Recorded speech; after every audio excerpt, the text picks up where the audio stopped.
Hello,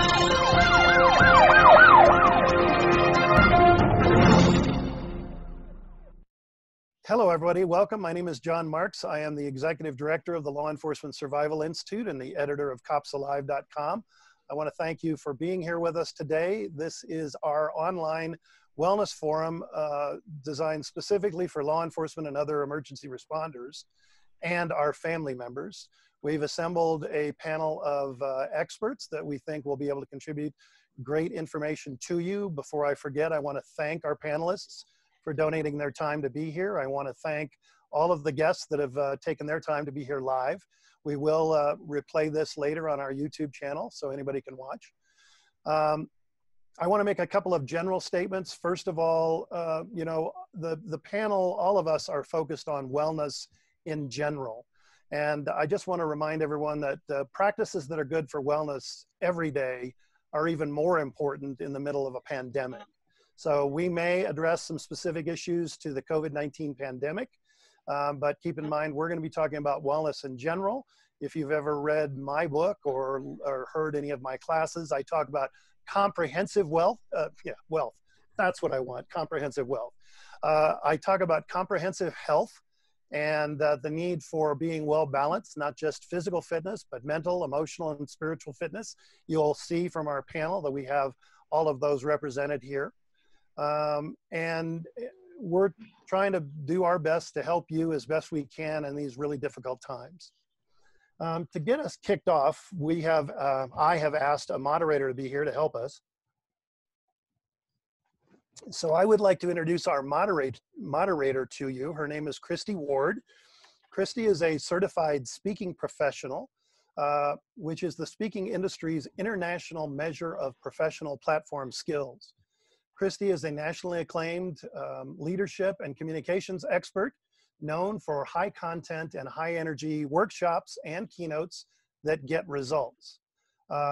I know Christie is a fearless facilitator, and that might prove to be true today, who tackles tough subjects. Christie's workshops are highly customized to meet an organization's specific needs and are interwoven with real-world stories and actionable tactics. Since 1999, when Christie founded the Impact Institute, Christie has focused on communications, leadership, and team building topics that result in more productive teams and more effective leadership. Christie and I have been working together for over 10 years, working with some Fortune 100 companies on these same topics, and I know that she has some expert skills. I thank her for being here. Christie, would you sort of get us kicked off and introduce our panelists one at a time? You bet. Thanks, John. I'm really excited to be here. You have no idea how important you all are, but we all know how important our first responders are right now to all of us around the globe. So good morning, good afternoon, or good evening, wherever you happen to be in that time zone. I realize that this is a global web program that we're doing right now. And what I'm going to do is moderate or herd cats today a little bit and make sure that every person gets a chance to speak, that you get to hear some things from their expertise. And then each one of the panelists is going to have about 5 minutes to share some insights with you about their perspective. We will do a Q&A at the end of the time, as John said, when we will unmute you all. So let's get started. And I am going to introduce each one briefly, but they are going to pick it up and talk about themselves. So our first panelist is Chaplain Cary Friedman. He is a consultant and lecturer on matters of stress management and ethics for the law enforcement community. A hospital, prison, and police chaplain, he began consulting to the FBI's Behavioral Science Unit in Quantico, Virginia in 2001, and contributed to the design of the Spiritual Survival for Law Enforcement course for the FBI's National Academy. Chaplain Friedman is the author of 5 books, including Spiritual Survival for Law Enforcement and Wisdom from the Batcave. So by way of a brief introduction, those of you who have been on Law Enforcement Survival Institute webinars before, so you know I tend to sound the same drumbeat every time. I have a message that's, I don't think it's one-dimensional, but it's, it's my message, and I keep sharing it over and over again. I can't think of a time that's been more essential to be sharing that message than right now. But for those of you who have participated in other LESI broadcasts, I apologize if some of the introduction sounds a little bit repetitive. It'll be good review. I hope it'll be good review. I always translate everything cop-related. Everything I talk about, I translate it into spiritual terms. Besides the very real, concrete accomplishments that the law enforcement officers achieve every day in the course of their duties, they represent something else to the American public and to themselves. When I talk about spirituality, I'm referring to nothing to do with whatever you might think spirituality means. It's not religious. It's nothing new agey or anything like that. I'm talking about the uniquely human dimension of idealism and integrity, a commitment to principle, a desire, much more than a desire, a need to live a life of meaning, to live for a life that's greater than a person's own personal pleasure, comfort, ease, things like that. It's to stand for something larger than oneself and to leave a legacy for those who come after. Those are the kinds of things I talk about, the uniquely human need for meaning in life and to accomplish. That's what I mean when I talk about spirituality. Cops, the nature of policing, certainly in America, everything I say about law enforcement, I'm talking specifically about the United States of America. Whatever else goes on in other countries, to the degree that your policing is similar to this, to that degree, I'm talking about you as well.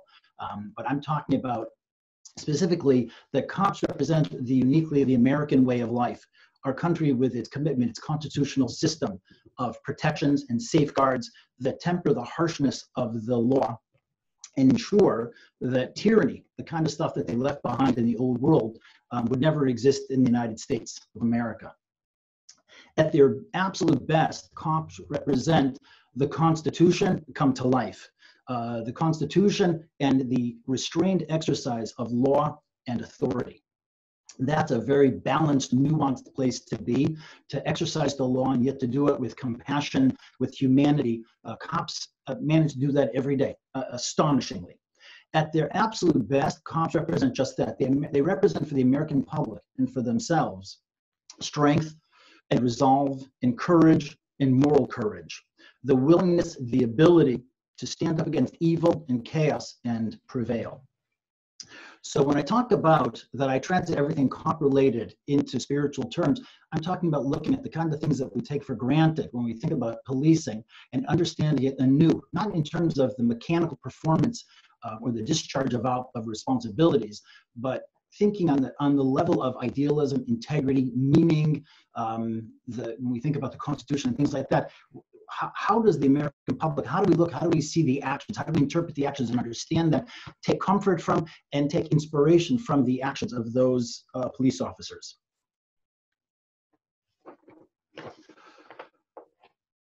This time, this coronavirus pandemic we're experiencing right now has presented, we've been watching over the last number of weeks, presents an opportunity like nothing I've ever seen before, honestly, to allow police officers to function either at their absolute best or at their absolute worst, or a bunch of places in between.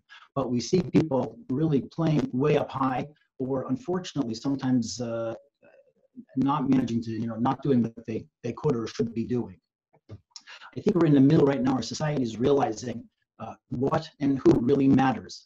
When we look around and the kinds of frivolous things that sometimes dominate our attention, that sometimes loom large and fill up the world and make a lot of sound and noise.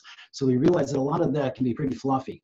The first responders, the medical personnel, the food producers, the truckers, those are people we're realizing anew. Our society is coming to grips to realize the kind of things that really matter and the people who really make a difference in the world. Those people are feeling helpless, panicky a little bit. They're cowering, hunkering down in their homes. They're not really sure what to do. With all of that, they have the, sometimes it's a bewildering time. And when we look at people around us, the first responders, for example, focus on them specifically, although again, I don't want to in any way be disrespectful to the other people who are making extraordinary contributions in our society right now. But when we look at the first responders and we see that they bring their best every day, that they're out there, that they're strong, decent, resolved people in the world who don't buckle under. They don't succumb to stress or fear or danger. We see examples of that every day. And that is, I think, really breathtaking. It's comforting, it's inspirational. In terms of the spiritual value of what's being accomplished, I think it's breathtaking. On the other hand, what we're seeing also, this is a very bewildering time, very, very bewildering. And we see at the moment that that constitutional way of life is kind of under attack. We're seeing certain violations of that. And again, even if we can justify in the short term the temporary suspensions of those civil rights, what we're seeing at times, unfortunately, can be heavy-handed, kind of harsh application of some of the social distancing rules that are being put into place. It's amazing how, with all the good police work that goes on out there in the world, there are, the media tends to focus, and we see a lot of airtime given to examples of the dad, I think in Colorado, who was handcuffed in the park, or the fellow who was dragged off the bus. The kind of rules that are going on. I'm in New Jersey, and in the tri-state area, we're seeing all kinds of encouragement to turn people in, to report them to authorities when they're not behaving. It's a bewildering time because a lot of these directives that are being put into place are already being under, they're being questioned, they're being rolled back. There's all kinds of questions as to how to deal with them. And I think that the police officers find themselves, they're right at the point where the rubber meets the road, where those rules are supposed to be put into place. They're supposed to ensure that they're being observed. That's very, very strange, because what I talked about before, cops represent that kind of those constitutional guarantees, the sense of the restrained application of the law, and then we see something, they're being called to do something very, very different. So that puts them in a very difficult place. When the smoke clears in a couple of weeks, couple of months, God willing, and things go back more or less to normal, and we're looking back at this time, there'll be a lot of regrets and recriminations, a lot of name calling, a lot of finger pointing, a lot of blame, and I think that the cops are going to be right in the middle of all of that confusion, and their behavior, which they do right at the moment, in a very unstable, very rapidly evolving kind of context, are going to be questioned, and there'll be a lot of things. There'll be a lot of Monday morning quarterbacks. So I don't mean in any way to I understand the difficulty of what's going on. What I want to really do, though, in the course of my contribution to this program, is to suggest a number of rules. I'm going to just mention one or two now, and I'll leave some for the rest of the programs that goes on. But I think that one of the things I would counsel those heroic men and women in blue out there, I would just suggest that you keep your cool and that you maintain perspective. Take the long view of the situation, right? What are going to be the long-term consequences of your actions? Right now, a lot of people in society have the luxury to kind of lose their head and kind of succumb. They're dealing with this crisis, but cops don't have that luxury. You've been training for this really for your whole career. Your ability to function in moments of crisis when all hell is breaking loose, to be able to bring your best and to impose some kind of order onto the chaos. You've been training for this moment your whole career, probably your whole life. And what I would say is not just to behave in some kind of, you lose your head kind of way, but to think, maintain your cool. Don't just remember what you are. I said before, whatever concrete actions of yours that are wonderful, you accomplish a lot. Much more than that, you are a symbol to the American people of something. And I think that what you are is the Constitution, the Bill of Rights, given human form, come to life. And I think that you have to remember, in light of before you evaluate, when you consider what your next course of action is going to be, I would just tell you that think of it in those terms, translate in those terms.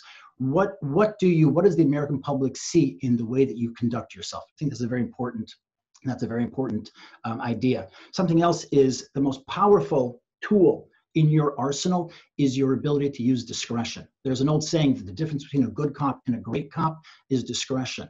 That's also the difference between a great cop and a terrible cop. Discretion means, right, you weren't hired for your muscles. The academy didn't hire the community of law enforcement. They didn't hire you because you're some kind of a trained, hired muscle or a paid enforcer. They hired you not for your biceps, for your heart, your soul, your humanity, your compassion, your moral clarity, and your resolve. In other times, in other outrageous moments in history, people have excused their terrible, inhuman behavior by explaining that they were just following orders. My mother's a Holocaust survivor. She staggered out of Europe, a whole world where everybody was able to point to their behavior, their incredibly immoral behavior, and say, I was just following orders. That's not a... Okay, Carrie, we kind of lost you there. We're a little, we've got a little bleep in the Wi-Fi, I think. During times. There we go. So I'm gonna pull you back, Carrie. But great way to kick us off there.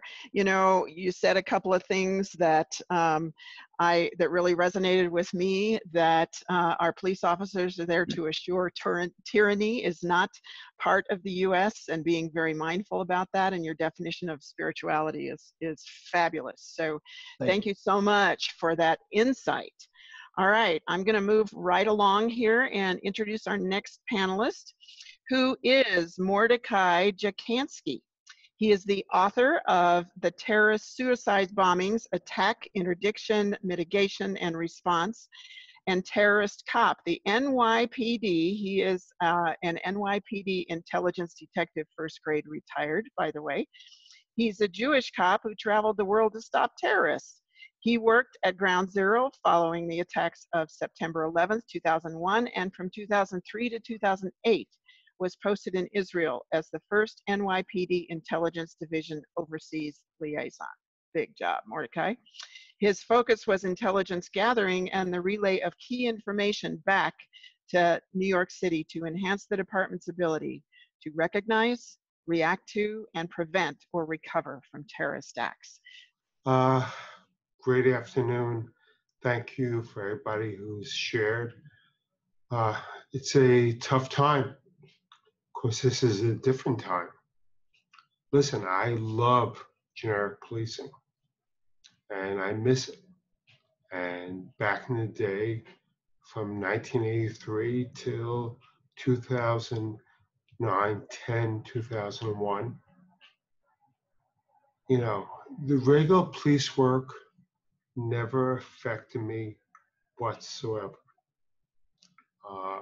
meaning that it was my work as anybody else has work, and nobody ever said, you know, what are we going to deal with? 9/11 changed everything, and in my case it changed everything, but unfortunately it was very personal and not from a family perspective. And the only thing I'm going to share with everybody here today is based on prior to 9/11, generic police work is generic police work. Post 9/11 was so different. After being sent to Israel for NYPD and the Israeli police, that changed everything. And now with the pandemic, that changes everything so much more. So I'm trying to figure out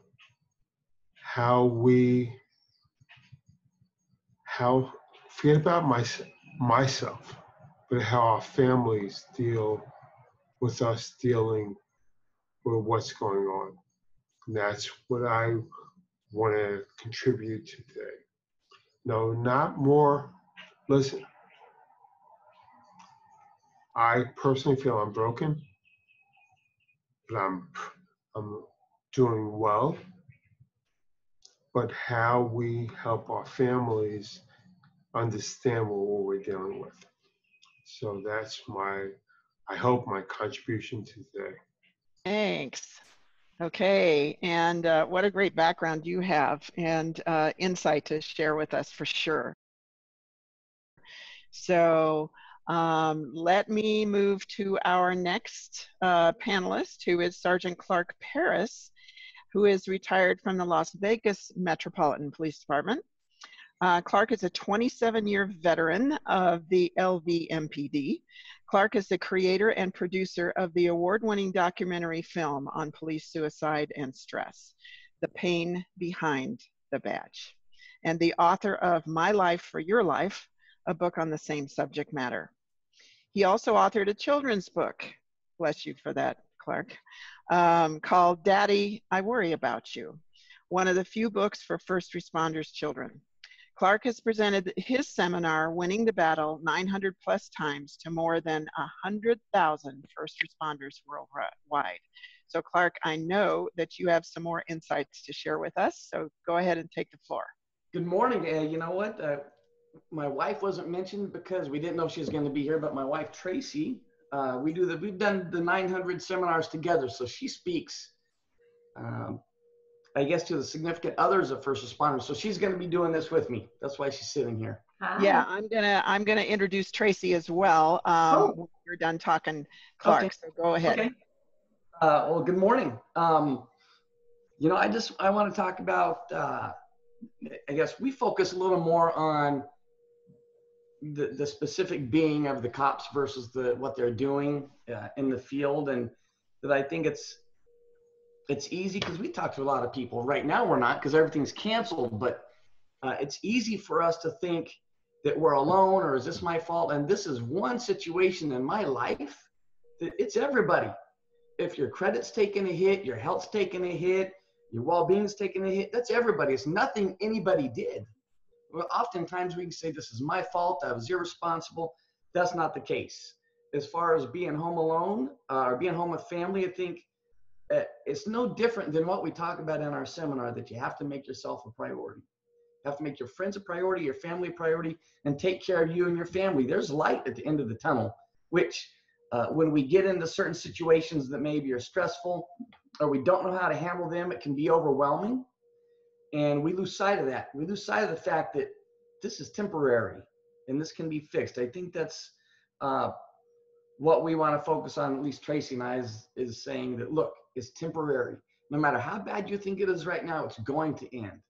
And I think if there's ever been a time where when this is over, we can fix things that have happened, it's going to be now, because the whole world is going through this. Unlike maybe the financial crisis in 2008, or maybe when you have some issues that put roadblocks in your way in your personal life, this is everybody. So I think the recovery may not be quite as much as people think as big of a hurdle for individuals as they may think it is. And I think, you know, society thinks we're different.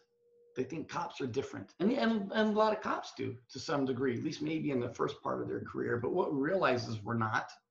We have hugely different expectations by society, and oftentimes what we expect of ourselves. That's what creates our problems, is we think, I should be able to handle this. And I think we need to realize that we're human.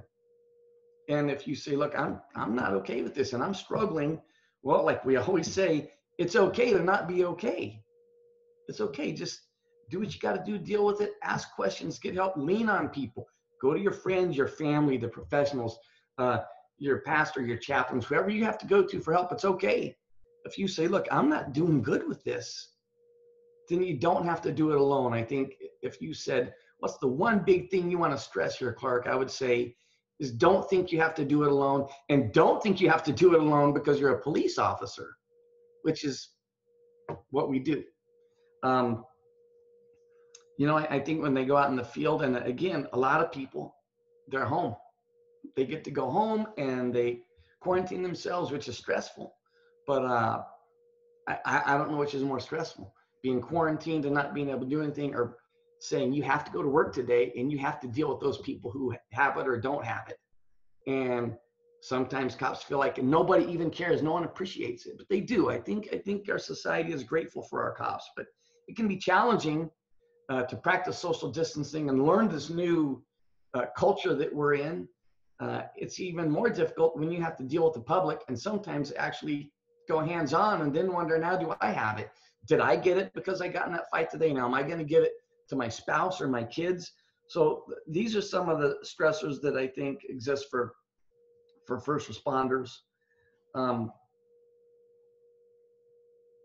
you know, we've been trained, police officers, to be careful, not to catch certain diseases. We're all taught about TB, and we do testing when it's over, and AIDS and everything. We are trained in this stuff. We were never, there was never a class on COVID-19 in the academy, but that's what it's become. That's what we have to be careful about. So I would say just practice what you've been trained to do, but to a greater extreme now all the time.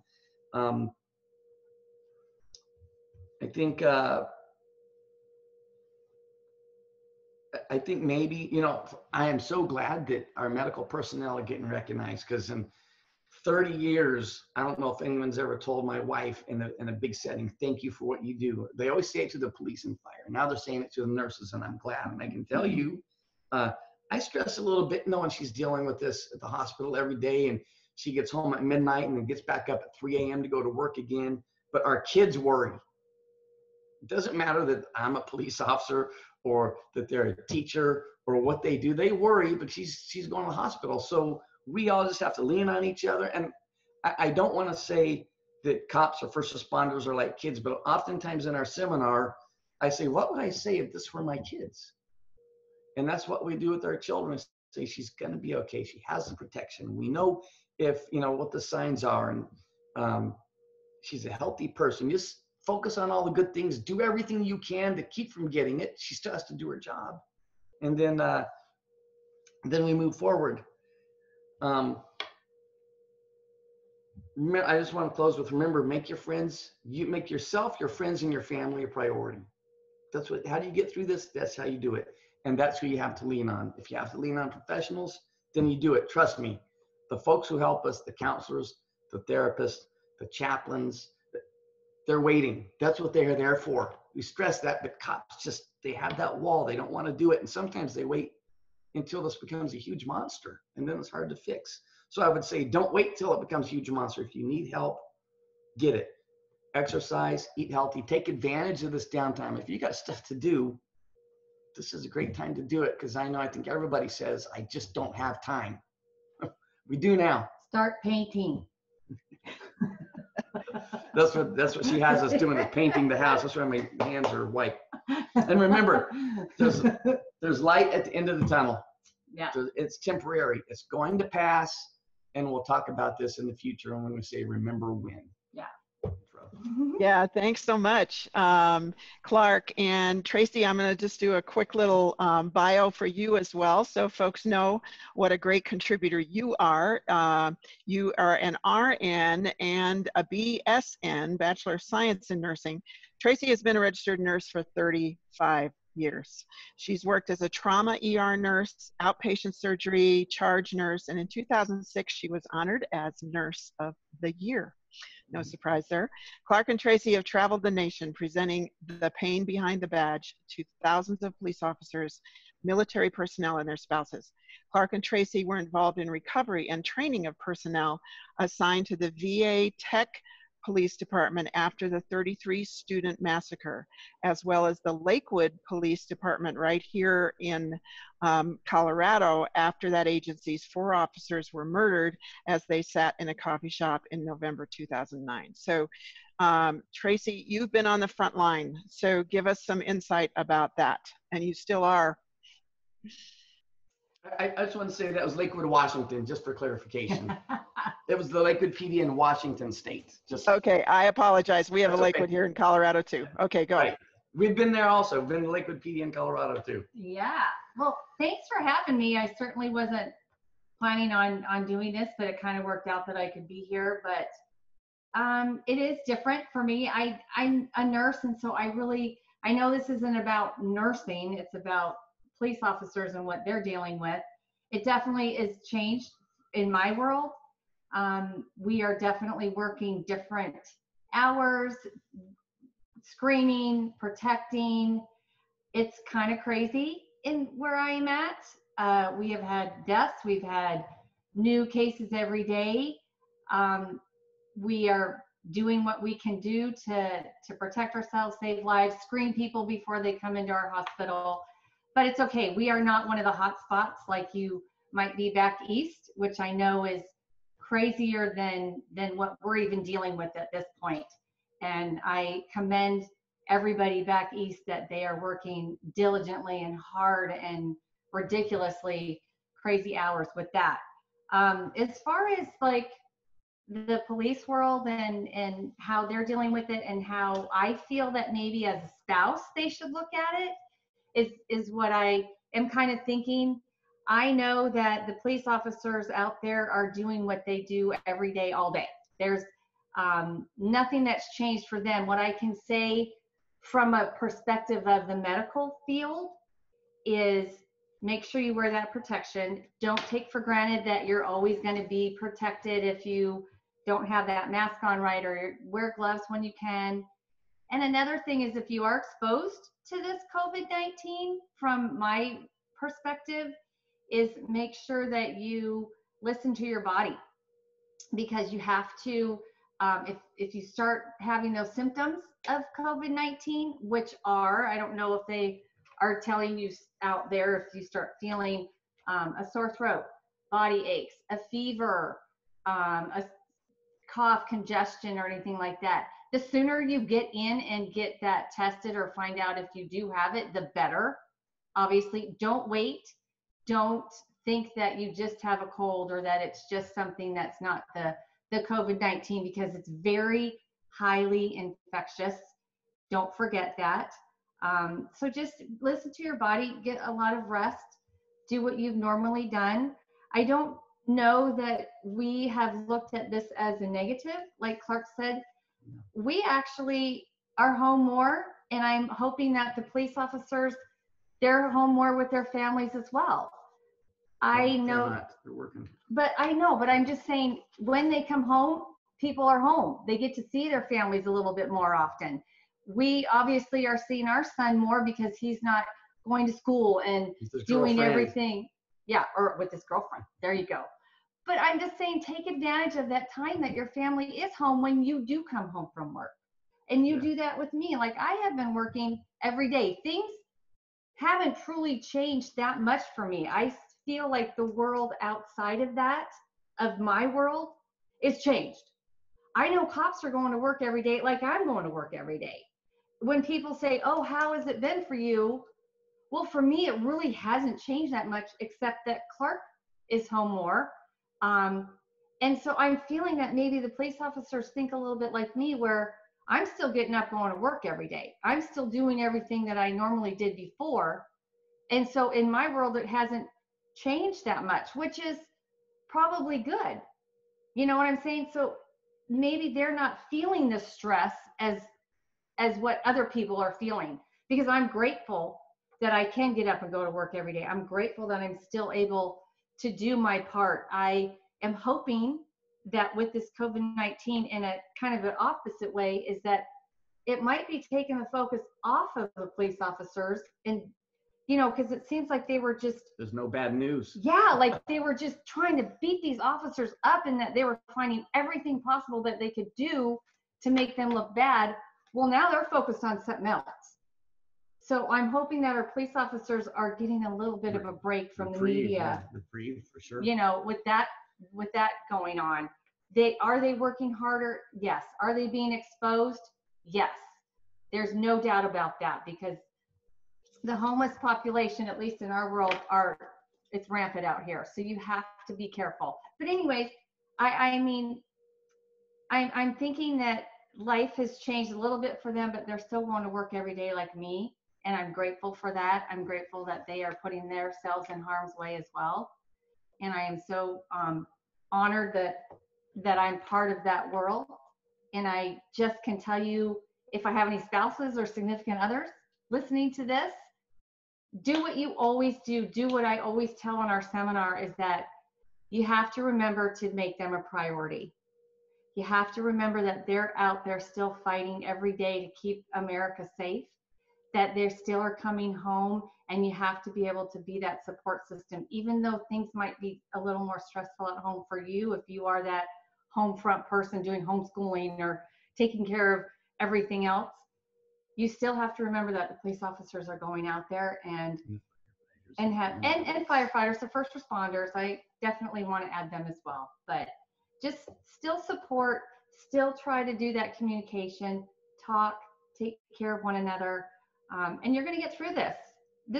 We live in a great time when things can be activated faster and things can be found out faster. So it's going to be fine. It's going to be good. In my world, they're doing fantastic things. So don't fret, just stay the course, and we're going to all get through this. And like Clarke said, we'll be talking about this in years to come. So if I can help, and if you have any questions or whatever, please feel free to write them down, and we'll be here with you for the long haul. So thank you. That's great. That is great. Thank you, you two. That was super. And to those of you that are listening, I want you to think about writing down some questions as you're hearing the different panelists speak, because you may have a question for a specific person, or you may have a what if question. I want you thinking about that ahead of time. You don't have to put it in the chat just yet. You can if you choose to, but we will be monitoring that and give you some time. All right, we are going to hear now from another couple. They are from Washington State University, Stephen James and Lois James. So Stephen is going to speak first. He is the assistant professor, or an assistant professor at Washington State. He served in the British military as an infantry officer and soldier, serving in Cyprus, the former Yugoslavia, Northern Ireland, and Afghanistan. And he now works at WSU's Sleep and Performance Research Center. Dr. James' research focus includes the interaction between physical stressors, such as sleep-related fatigue, law, policy, training, and practice related to the operational performance of military and law enforcement personnel. He strives to better understand the dynamics of performance in a wide variety of policing tasks: driving, citizen encounters, crisis intervention, and deadly force encounters.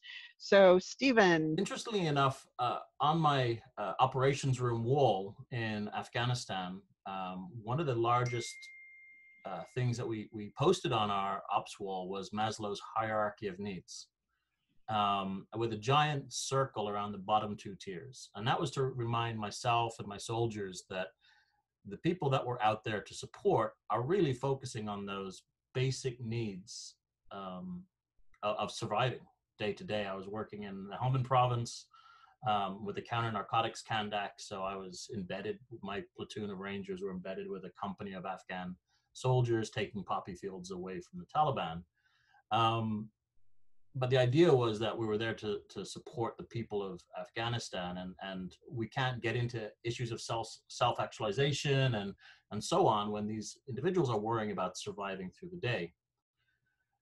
One of the reasons why I bring this up is that, you know, because it was so prevalent in my life for so long, I went back and read the original 1943 paper by Maslow, which was actually around human motivation. And sleep is only mentioned once in that paper to say, well, it isn't really like anything else. And the thing that I took away from that is that the original paper was about motivation, not needs. And sleep doesn't motivate us, so we often discount it. We work with military folk, law enforcement, nurses, so thank you very much, nurses, and athletes. And quite often when we're working with these populations that are trying to perform at the highest level, whether or not it's, you know, Lois worked with 4 Olympic teams that all came back from Sochi with gold, not just because of her. I think it was also the years of training and whatnot, but we're trying to make sure that people perform at that highest level. Quite often we forget sleep. We discount sleep, or we sacrifice sleep for, you know, hitting the books for an hour longer, or hitting the gym for an hour longer, 1 more hour on shift, or finishing up paperwork, or so on. But sleep is a core biological need. And in later models of Maslow's hierarchy, it's been slotted in there, but it was never part of his original model. So Lois and I are going to kind of do our version of good cop, bad cop. We're doing good researcher, bad researcher. I'm going to tell you everything that goes wrong with sleep when you don't get enough of it and why it's important. And Lois will then come in as good researcher and to kind of tell you some sleep strategies and sleep hygiene and so on. We as a race, as a species, we are diurnal animals. We are not nocturnal. We are biologically designed to sleep at night and work during the day. Anything we do counter to that comes at a cost, either performance-wise, psychologically, or health-wise. So kind of just giving you the basics of why and how we sleep. Well, one of the big questions and one of the things that's really interesting about working in sleep research is that we don't really know the mechanisms that underlie. We have a good guess, we have a good idea about some of the sleep mechanisms. And a lot of the way we study sleep is really just studying the adverse outcomes if you don't do it. And it's kind of, we know everything that, well, we're starting to know everything that goes wrong when you don't get enough sleep or regular sleep or consistent sleep. But to kind of, one of the things I drill home when we talk to law enforcement, because it's an analogy that everyone in the law enforcement community understands, is this link to how it degrades our performance in relation to alcohol. Dawson and Reed in '97 put out one of the foundational papers in Nature, linking sleep deprivation and how it degrades our performance in relation to blood alcohol content. And being awake for 24 hours is the same as blowing a .10. And no one here would advocate for you to go to work drunk, right? But it's okay for us to push the limits around sleep restriction and sleep deprivation. It's not safe. And I think if law enforcement and first responders and nurses are going to be the front line of caring for our communities and making sure that society gets home safe, first off, they have to get home safe. They also have to make sure that their drive home after shift is not going to end in tragedy, that while they're on shift, that the decisions and actions they make and take are not compromised due to fatigue. The questions that we always get asked, Lois and I do, maybe not as much as Clarke and his wife, but we do an awful lot of in-person talks with law enforcement and other occupations, is how much sleep or what shift, or should I be on 8s or 10s or 12-hour shifts or so on. And the really disquieting and the answer that isn't really satisfying to anyone is that it depends. Is that sleep need is very individualized. But as a species, we all need between 7 to 9 hours. That's kind of the bell curve. If you go 1-2 standard deviations out, we're all between that 7 and 9 hour curve. And a lot of people say to me, yeah, I get the science, but I'm okay on 5, or I'm okay on 6 hours, or I'm okay on 3 hours. And when I hear that, what translates into my mind is that I'm okay working at 80%, or I'm okay taking this extra risk because I do it every day. And it's almost like being a functional drunk. You know, you get through your day, nothing adverse happens, but it's not optimal. You're not performing at your highest level. When we work with athletes, it could be the difference between gold and silver. When we work with law enforcement, it could be the difference between getting home or not, or being sued or not. So making sleep a priority is one of those areas where we have control, you know, and as some of the other speakers were talking about is, you know, with this pandemic, it's not our fault, right? We have no control over what this virus is going to do, but we do have control over what we do and how we prioritize our own health and wellness and safety. So sacrificing sleep is counterproductive. In the short term, it degrades our hand-eye coordination. It changes our risk perception. It changes our ability to form sound judgments. It interferes with our ability to treat people civilly and to understand nuances in situations. So when police are out there, or law enforcement are out there dealing with communities who are stressed and don't understand or don't agree with stay-at-home orders, or they're stressed because they're losing their livelihoods, it's very difficult for a fatigued cop to understand the nuance and to really put it themselves in other people's shoes. In the short term, sleep is what helps us deal with the stresses of life. And I know we're not doing slides, so I brought an old-fashioned book, but there's this is kind of the sleep researcher's Bible. It's called The Principles and Practices of Sleep Medicine. Our mentor, Brian Vila, and a good friend and colleague of ours, Chuck Samuels, has a great chapter in this book, kind of looking at how fatigue and sleep restriction features into policing. And they have a lovely model in the bottom where, in the short term, a lack of sleep affects our ability to cope. It affects our resilience to bounce back from the tragedies and everything that law enforcement are going to see, and first responders and nurses and other frontline medical professionals see. Sleep need is core to keeping our resilience. It goes hand in glove with having a healthy domestic situation to help with the stresses, and where you are in your circadian phase, where you are in your body clock. Those three pillars allow us to have a flexible coping mechanism that will deal with the stresses and strains of what society is throwing at us right now. In the long term, fatigue or sleep is the center for health and wellness. We need to sleep. We don't understand everything sleep does, but we know with good confidence that it is the body's reset button. It's the way that we get rid of toxins out of our body. Growth hormone is released. It's a psychological filtering and an unpacking system. So, you know, when we deal with individuals with PTSD and other stresses, sleep is always compromised, because it's not just this on-off switch. The thing to remember as well is that sleep is so fundamental to our biology that every major organ in our body has its own circadian rhythm. It has its own body clock. Our stomach has its own, and genes and hormones express differently at different times of the day. So this isn't something that, and when I was a young soldier, enlisted soldier and a young platoon commander, I was one of those individuals who were like, well, I understand that, but we're different, we're special. Sleep is for the weak. I'll sleep when I'm dead, and all of these things. We're all human beings. We're all constrained by the same biological limits.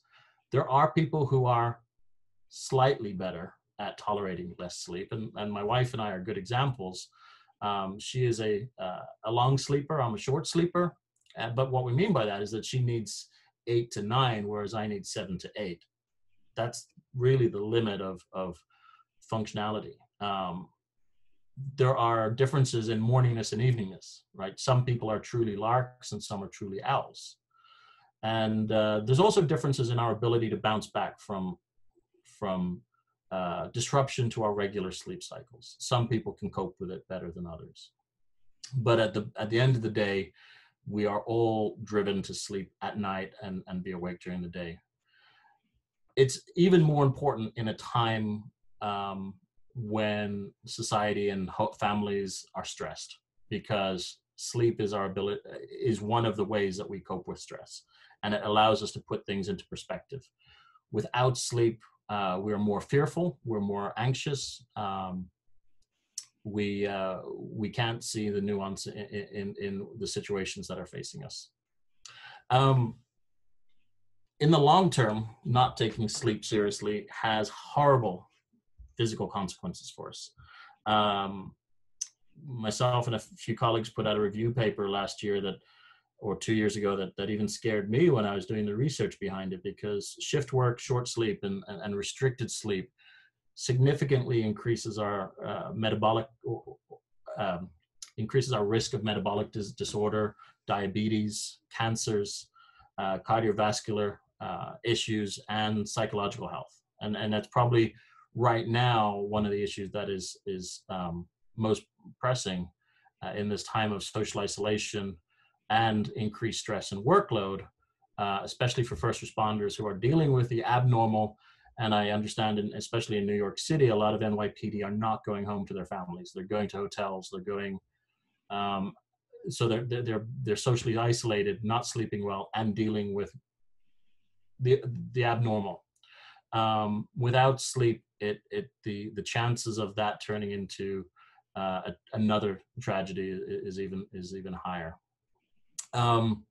I could talk for a few hours on sleep, so I'm going to just pause there and hopefully move on to questions. But just going to leave you before I maybe turn it over to Lois, is that I was one of those individuals that wasn't really interested. When I came to work at Washington State University, I run a research lab now, but I came to work for Brian Vila that has simulation technology, driving sims, use of force simulators.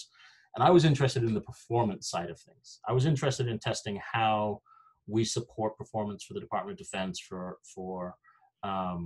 DOJ, and so on. And you can't work in the area that I work in and not be infected with this idea that sleep is the foundation of it all. So I'm going to hand you over back to the moderator and then on to Lois. Absolutely great information, Steve. I work with doctors on their communication skills, and one of the biggest issues and the reasons they're sent to me is exactly what you're talking about.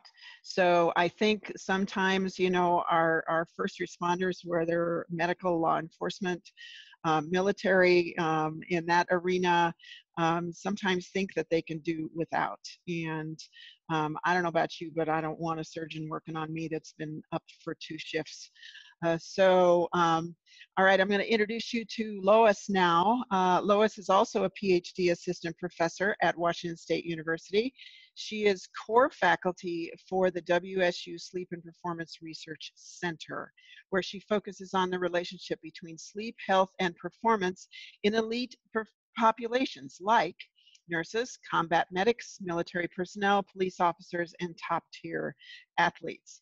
She is particularly interested in how sleep disruption due to shift work leads to negative health outcomes and performance deficits. Dr. James creates fatigue management strategies to help build resilience and reduce the risk of performance deficits and chronic health issues. So, Dr. Lois, take us. Well, now that Steve has thoroughly terrified everybody, I'm going to step in and provide some tips and techniques for improving your sleep and reducing your fatigue day to day. I'm going to squeeze what would normally take me about 4 hours to deliver into about 5 minutes. So hopefully this goes well.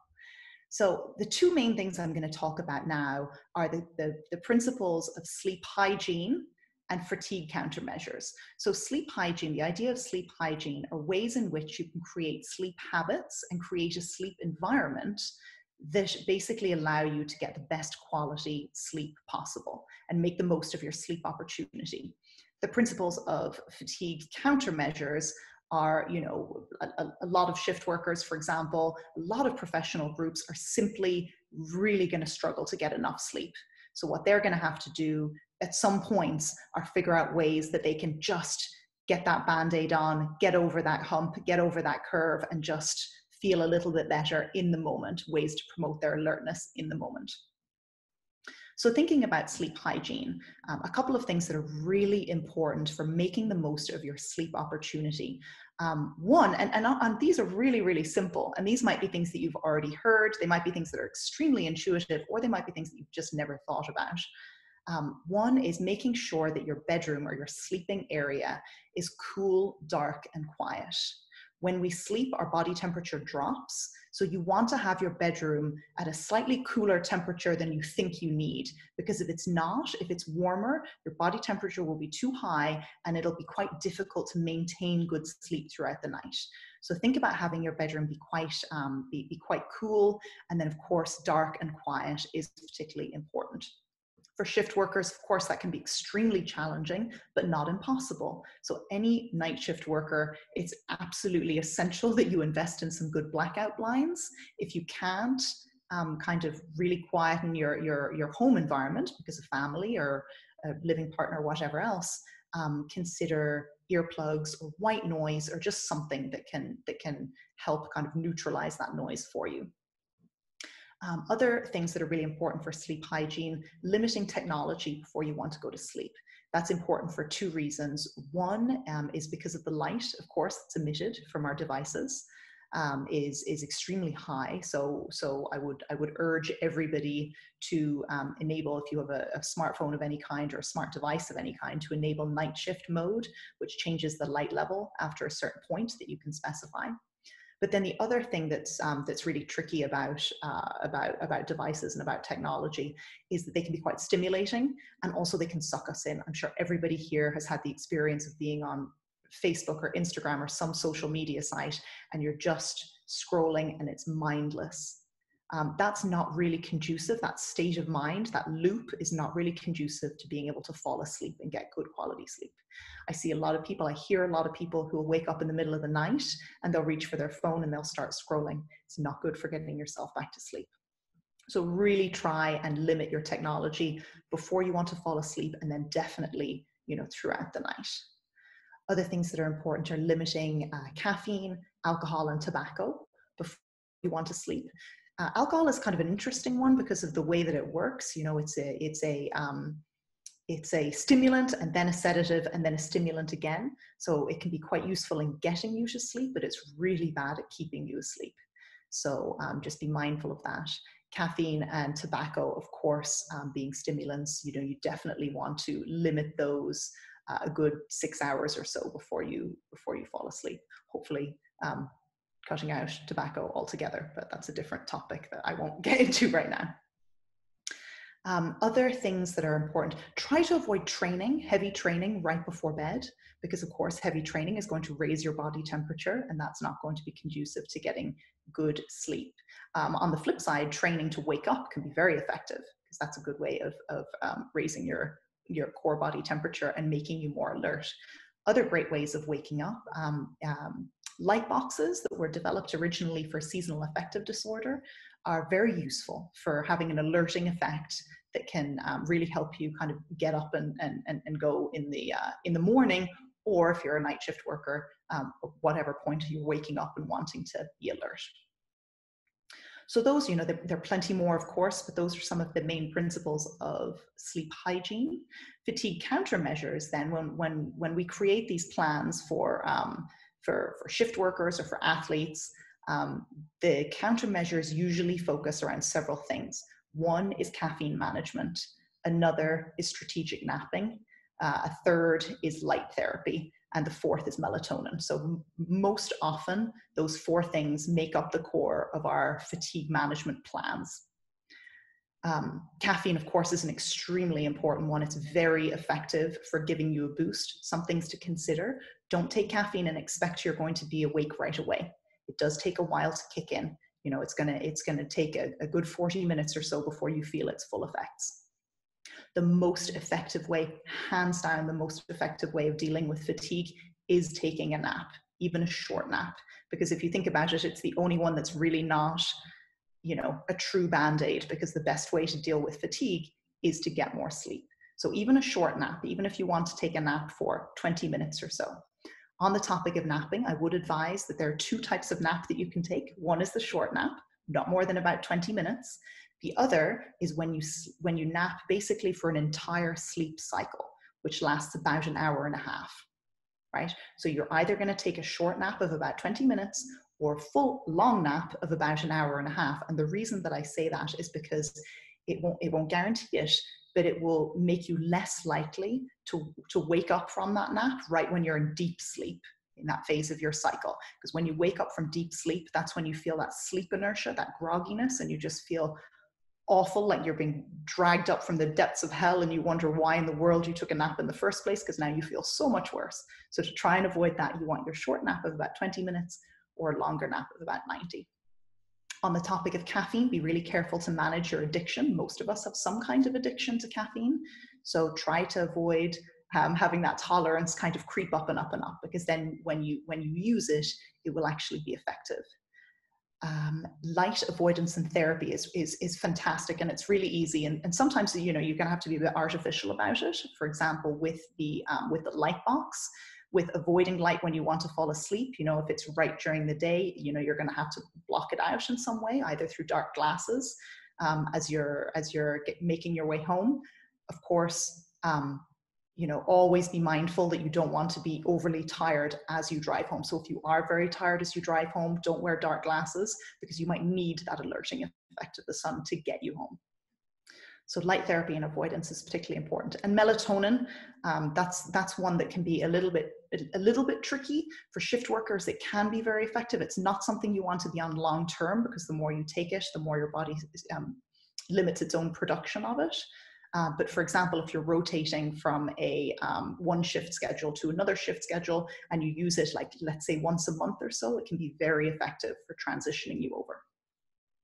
So those are some of the kind of core principles. I'm sure there potentially might be questions about those, and I'm very happy to answer them, but I don't want to take up too much of the time right now. So, and thank you so much, Christie and John, for the opportunity and for having us.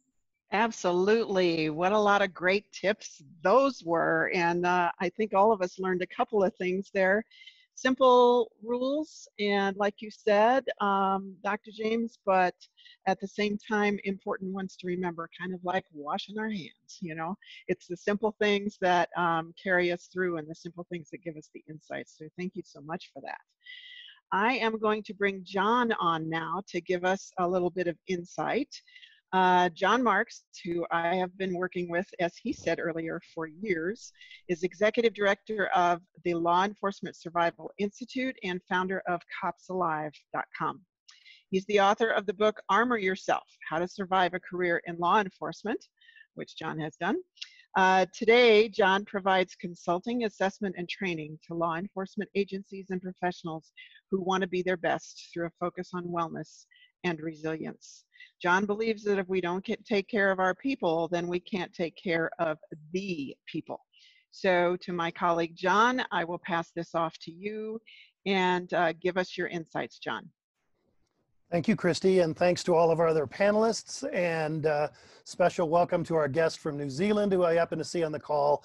And I'm just pointing out, it's the middle of your night, and you must be listening to the Dr. James, and take care of yourselves. It is my job, I think, to bat cleanup here and just talk, because I believe in comprehensive health. I want to make sure we're talking about physical, mental, emotional, and spiritual health. You know, when I talk to people about physical fitness, and by all means, I'm not an expert in this, but you know, everybody thinks if we go to the gym, we've taken care of our physical fitness. And as you heard from the Dr. James, you know, sleep is a big component in our physical wellness. It also impacts our mental and emotional wellness. So we've got to be a little bit broader in our thinking.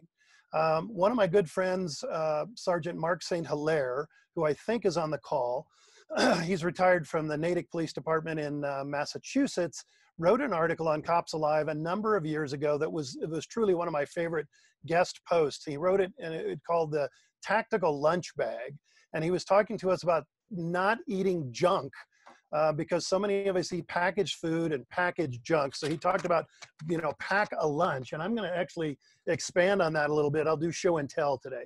I'm going to say pack 2 lunches every time you go to work, so that you actually have the food you need to fuel your body. And instead of packaged junk from the store, you know, trust in what nature gives you. There's plenty of good nature packaging out there. I seem to have lost my hard-boiled egg. Here it is. You know, nature gives us a lot of good, healthy food that we can package in our lunches to have that. Instead of a bag of potato chips, this is a bag of spinach, which you can eat just like potato chips. Oh, great. You know, blueberries, all kinds of berries, dried fruit, mixed nuts and seeds. You know, the avocado is a superfood for a reason. All you need to do is cut this and get a spoon and eat it. You know, throw it away in the bag later. And now we have so many things. We have salmon, we have tuna fish, we have tuna in these little cans that are easy to open. We have no excuse for not having the kind of food that we need in our shift. We have no reason to not have enough water. Carry some water with you wherever you go and keep track of it. The Mayo Clinic tells us that we need 3.7 liters of water a day for men and 2.7 liters of water a day for women. 3.7 liters, for those of us that are in the United States and we don't understand what liters are, that's nearly a gallon of water. So we need an awful lot more water to stay hydrated, to keep our body working the way it's supposed to. We heard about sleep, good hydration, good food, good diet are perfect. Let's talk about mental wellness for a second. And hopefully Christie started her timer because I forgot to start mine. Mental fitness to me means cognitive fitness, not the emotional piece, but the cognitive piece. You need to be doing something to challenge your mind, not just fatigue your mind, but challenge your mind every day. And I think the broader the kind of conditioning you do, the better. Puzzles, Sudoku, crossword puzzles, jigsaw puzzles, all kinds of things. Learning, studying, reading, practicing or learning music, learning another language, all are ways that you can stimulate yourself mentally, cognitively, to condition better fitness. I talk a great deal in my training about situational awareness. I think cops, firefighters, I'm certain nurses too, medical professionals, we've got to be paying attention to what's going on around us. We think of it as multitasking, but we need to be paying attention all the time and not let ourselves get caught off guard. It is something you have to practice to condition good habits. We do a class called Trained Observer Training, where we teach you to be better observers. Nobody ever trained me in the police academy to be a trained observer, and yet I used to joke about that all the time. But being a trained observer means practicing observing, looking at people, looking at scenes in front of you, looking at vehicles, and trying to remember what you saw in just a split second. All of those things are things that can enhance our conditioning mentally. Thanks to Chaplain Friedman. I know there are a number of chaplains on the call. Our spiritual fitness, I think, is paramount, but it, like every other piece of fitness, it is something you need to condition. So you need to understand what your values are. Go Google the term, because I said, I'm gonna spit out spinach, because I said I would. Because I Said I Would was a young man who started a program that's still going gangbusters years later. He's in his 20s now, that talk about honoring your commitments. And because I said I was going to do something, I did it. That's a value system that is part of what we should be doing in law enforcement. Maybe write a credo for what you believe in. All kinds of things we can do to strengthen ourselves so that we are comprehensively well. Several of our panelists talked a little bit about emotional fitness. We know that our physical and emotional fitness are all intertwined. I think it's important that you recognize that you're in control of your emotions. Thank you to all of my guest panelists who talked about things in such a reassuring way. But I think we all need to learn to control our own emotional response, our arousal control. We need to practice quieting our mind and learning to be still. We need to understand that, that we are in control of that and that we can practice it. It generally circulates around our breathing. So if you've never actually practiced your breathing, we do it in martial arts training, we do it in driving training, we do it in firearms training. We need to understand that that's what triggers our mind to emotionally relax. So we need to actually have quiet time to quiet our minds and quiet our emotions. And if you don't take time to do that, I encourage you at least to take 15 minutes between work and home. So you create a buffer before you go home and bring all the stuff that you found at work with you to home. But take time every day to be quiet, to sit still, to not think, to not be on your electronic devices. Pay attention to just being still. Particularly for those of us in law enforcement, if we are going to be peace officers, we need to understand what being at peace means. So think about comprehensive wellness. Pardon me. What I would like to do is throw back to Christie for kind of a general synopsis and to share with us a transition into the next phase. We're going to stop here and we're going to take questions. But as we go forward, we still have a little bit of time left in our program. I'm going to challenge each of the panelists to also think about leadership in wellness. What can we do as leaders? In my opinion, we are all leaders. And because many of the panelists even said we are not very good about taking care of ourselves, then wellness needs to become a team sport. And so we can talk about leadership for each other, and we can talk about leadership within our organizations. But Christie, would you give us your thoughts and then facilitate a Q&A, and maybe tell people that they can raise their hand in the participants section of the screen, and we'll get to their questions, and then I'll ask the panelists to share some thoughts about leadership. Christie, back to you. Let me just bring up to you all that we are all individuals and we have to take care of ourselves individually, but we're having to work in teams in a very, very different way than we've ever had to work with them before, because we're not always face to face with our teams, but we have to rely on each other. I do a lot of team building, have been doing a lot of team building for all the years during my business, work with Olympic teams, work with city teams, including police departments, and also, you know, lots of corporate environments. That's where John and I have worked together. And I want to suggest a resource to you if you have never read Patrick Lencioni's 5 Dysfunctions of a Team.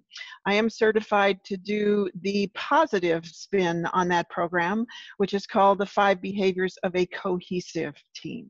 And I'm going to take you through those 5 just quickly before we get into Q&A. As you frame some of your questions and you think about the people that you need to work with, I want you to think of a triangle, and I want you to think of a pyramid, if you will, and at the base of that pyramid is the fundamental step for teamwork, which is trust. If I don't trust you, if we don't have vulnerability-based trust, which means that you have my back, then I can't build any kind of a team. I can't start talking about mission and vision and all those things until I have that trust piece of the pyramid. That is the first rung. If you were to draw a pyramid and have 5 different horizontal stripes, the first one is trust. The second one is conflict, because if I trust you, then I can argue with you in a respectable way. And the best teams have healthy debate, healthy conflict. The best teams don't tiptoe around issues. They put them on the table and they talk about them. So trust is first, healthy conflict is second, and then we get to commitment, which is something John just mentioned about honoring our commitments. I can't honor my commitments unless I trust you and unless you and I have had debate about it and decided what our best course of action is, and we've decided to commit to that together. Lots of times that idea is not one I came up with. It's one that is the best for the group. And after we commit, the next piece is holding each other accountable. Now, many times in management, people talk all the time about holding folks accountable. Well, if I don't have trust, if I can't have healthy debate with you, if we haven't committed to the same course of action, then there is no way that we can be accountable to each other. And by the way, accountability doesn't just come top down. Accountability comes partner to partner, that person that you are working with every day, whether it is now virtually or face-to-face. And we will be back to face-to-face at some point in the near future, I believe. Now, we can't focus, the very tip of the pyramid is results. And everybody wants to focus on results. There's the end game. That's what I'm after. Well, guess what, folks? You can't get there unless the team has trust, healthy conflict, commits to a course of action, holds each other accountable. Now I can focus on the results for the team. So I want to share that concept with you. It's a construct Lencioni came up with years ago, but I think we need to focus on that now more than ever, because everybody's just focused on results and projects we have to do, and everybody's working at home with the kids and the dogs.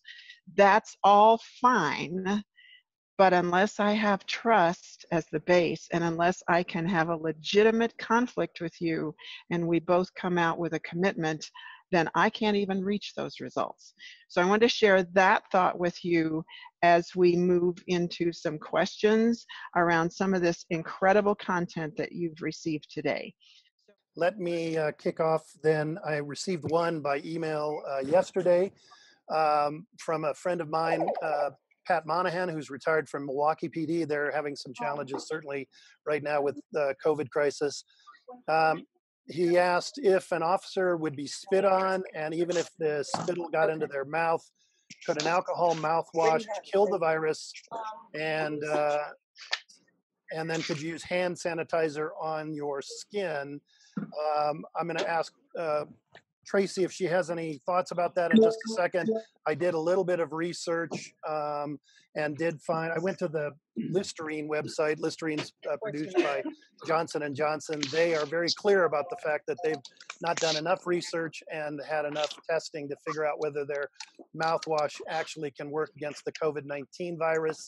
I pulled up an awful lot of advice from the International Chiefs Association, National Sheriff's Association. There are a lot of articles out there in support of law enforcement, emergency responders, and COVID, but none of them spoke specifically to that. I don't think it would hurt, but I don't think anybody's going to guarantee that that's going to kill the virus. And so if you're exposed, you need to seek medical attention. Tracie, did you want to add anything to that? I can tell you, if you do get exposed and it gets into your mouth like that, what we have been told is that you just make sure you drink lots and lots of fluids to wash that down and to get it into your stomach, because then your stomach acid will go ahead and destroy that exposure, that virus. But the main thing is to, like you said, go get medical attention, let them know that you were exposed pretty heavily, because that's how you get it, is in, you know, through your mouth and by your hands. And if he got exposed or she got exposed by saliva, and it was a positive treatment, then you got to get medical attention. But I have heard, drink lots and lots of water, like I said, get it into your belly so your stomach acids can naturally go ahead and hopefully destroy that. Okay, thank you. Anybody else want to contribute on that particular question? Okay, Christie, I'll throw back to you then and see if anybody else has any other questions. So, any other questions? John, one of the things that you said is about what can we do to in a leadership role. Oh, I was thinking, thanks for following me. One of the things that we can do in a leadership role around fatigue management is to create this culture where we're about maintaining performance and creating a culture where it's okay to say, I'm too tired right now. A couple of agencies we work with, they have these written and unwritten policies that, you know, a patrol officer can say to his patrol sergeant or her patrol sergeant that I'm too tired to drive right now. And they will double them up. They will find other less or job tasks that expose them to less risk at that time. But creating that culture where it's okay to put your hand up and have a safety-oriented culture, kind of more in line with aviation or other occupations where fatigue management is taken very seriously. And that starts at the top. But it also, what we've seen is that it's very much at that first line supervision level where the culture of a patrol shift or patrol team will be, you know, dictated by what that patrol sergeant thinks, and that that often permeates through all of health and wellness. You know, if the patrol sergeant is a gym rat, then everyone gets time off to train if it's in their contract. If the patrol sergeant isn't, then no, you don't get time off to train. So, but making it okay, creating that culture is really important. Thank you. And you know, the thing that appalls me is that we're talking about a liability issue here too. And I'm really shocked that more chief executives and even frontline supervisors aren't aware of the fact that if your people are telling you that they're too fatigued to work, that's telling me that we have a liability issue. We've got to take care of our people. You know, fatigue happens. We should make a bumper sticker. Fatigue happens, but it's more about what we do about it than just ignoring it and denying it doesn't happen. So New Jersey has what's the name of the law? Not Megan's law. Begins with an M. It's a woman's name. If a civilian is involved in a vehicle collision that results in a fatality, and law enforcement can show that you've been awake for 24 hours, they'll charge you with second-degree homicide because it's an impairment, right? And the thing that I stress to law enforcement agencies is that you need to self-regulate. You do not want the federal government regulating work hours for this profession, because most of the time when they do, it doesn't, one size does not fit all. And if agencies are not self-regulating, they're going to end up with a blanket regulation that does not work for the occupation. The more research and science and evidence builds around fatigue and fatigue safety and fatigue management, the more municipalities and states and the federal government are opening themselves up to a deliberate indifference lawsuit, because the evidence is clear that fatigued brains are compromised. And if you're allowing your staff, your employees to operate in that compromised state and a tragedy happens, the liability will be on you. So let's get ahead of the curve. Brian published his seminal work, Tired Cops, like 20 years ago. Yeah. And I'm just amazed that it's taken this long, that we're not reacting to the importance of maintaining our fitness and our levels of performance. And, I'm glad both you and Lois are still out there ringing that bell and trying to make us all aware of the fact that we have a real problem here that we're not dealing with. John, and if you didn't know, I can see Brian's house from where I'm sitting. So he is literally our next door neighbor. John, can I say something? Go ahead, Clarke. Great presentation. Man, that's awesome information. My wife always says, she just listens to her body, by the way. She knows, and when you need sleep or don't need it, but who follows it, right? I think we all feel better when we get a good night's sleep and you say, I'm going to do that again tonight, and then we don't get another full night's sleep. We have similar law here in Nevada. It's illegal to drive tired. Proving it can be challenging. Usually someone has to die, but we have a similar law here too. And I just want to say on the leadership thing, I heard someone say years ago, which I thought was kind of profound, is if you can't follow, you can't lead. And I think what I take from that is listen to the people that you're working with, whether they work for you or you work for them, but listen to what people have to say. Everybody has input. And, and I'm going to say it again, we said it earlier, it's okay to not be okay. If that happens to be, I'm too tired, kudos to that person for stepping up and saying, look, I'm too tired. Because if you don't say that and something does happen, it's on you. And they'll say, you should have said you were too tired. Yep.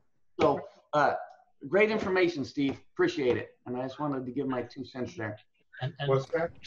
Just to kind of expand on that, for the chaplains and for other people involved in health and wellness and psychological wellness, is that fatigue can often be an early indicator, right? PTSD and sleep disruption go hand in glove.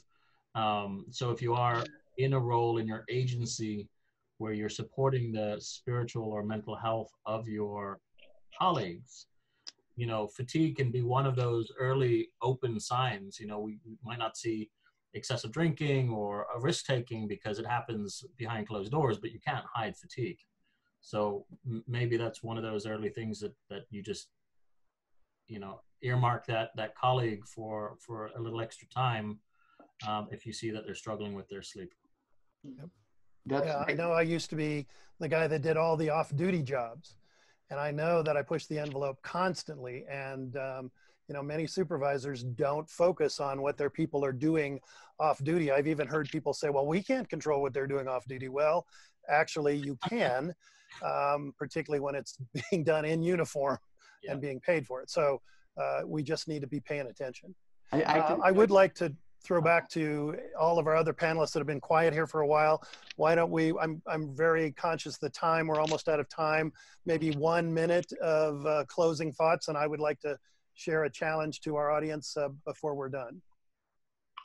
Just keep in mind that we are dealing with different times, meaning that, and again, I get back to my policing days in the 80s and 90s, where it was very simple and basic. And now we're beyond complicated. And fast forward 9/11 and terrorism I dealt with in Israel. But what I've seen today, again, because it includes our family bringing ever home, we have to keep that in mind. In other words, we go to work, we come back and we're healthy. We don't know what we're bringing back home. So that is a very unique situation. Absolutely. Absolutely. Thank you. Okay, Chaplain Friedman, go ahead and give us a thought, and then I'll turn it back to John. Okay, thank you. I would, there's an old expression, I think it's something along the lines, to a man with a hammer, every problem looks like a nail. And, you know, cops, I think more than anybody realize that not every problem is a nail, not every problem is exactly the same kind. And in their arsenal of tools, well-trained cops have all kinds of tools. And a lot of other tools at their disposal beyond force and arrest, things like that. This is a moment when all of the trust and all of the goodwill, the social capital that they've built up over the years in the communities they serve, can serve them well.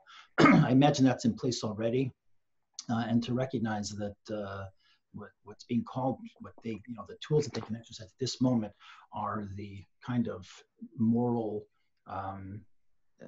the goodwill that they've built up and the stature that they enjoy in the eyes of the people around their community. They can use that without having to, any kind of implicit thought of a threat of arrest or anything like that. Something to think about. There are all kinds of nuanced behaviors that they have at their disposal. I think the last thing I would just mention is that a number of the presenters made the excellent observation that this will pass. Obviously, this will pass. We're not going to be living like this forever. And at some point in the future, we're going to have to ask ourselves the questions. Like the question would be, how do you want to be remembered? Remembered by the community you serve, by your family, by yourself, the deepest level. What I said at the very beginning of my remarks about the reason that people go into policing at the deepest level, and that spiritual, the uniquely human need to stand for something. So with all of that in mind, how do you want to be remembered? Did you represent hope? Were you the absolute best that people could be? Did you inspire the people around you? Or did you panic? Or worse, did you abdicate your human capacity for thought and your moral responsibility? If you keep that long-term perspective in mind, when this is all over, and it will be over soon, God willing, you'll have to ask the question, how do you want to be remembered? Ask that question, decide what kind of answer you want to be able to give yourself, and then live accordingly right now in the present, in the here and now, until that moment. Whatever you do, please stay safe and healthy. Thank you so much. This program was fabulous, and you presenters are just all top notch. Christy, thank you so much. Yeah, you're welcome. So John, you want to take us home with this? Yeah, I wanted to say thank you to certainly all of our panelists for giving of your time. I want to thank all of our guests that were here online live with us. Some of you were in the middle of the night. I hope this was a worthwhile investment of your time. I think it was. But let me leave you with a call to action. Let me challenge you. You can sit here for 90 minutes and listen to all this and let it just sort of flow over you. But I challenge you to find at least one thing that you heard, and I heard a lot, but pick one thing that you heard that you're going to take some action on. That's the leadership piece you can take. What are you going to do to make yourself better and healthier? Now, I also know that most of us don't do a very good job of taking care of ourselves. So I'm going to give you a second challenge, and that is, what can you do for somebody else? Whether it's your family, whether it's your peers, whether it's even your agency, what can you do as a leader to make a difference? So don't just spend your time here listening. Make a note to yourself before you go back to your busy life. Make a note to yourself right now. What are you going to do? What are you going to change about your own wellness that will help you be better through all of this? And then what can you do to help somebody else? Please go forth, be safe, stay well, take care of yourselves and your families. God bless you all for what you do, and thank you all for your service.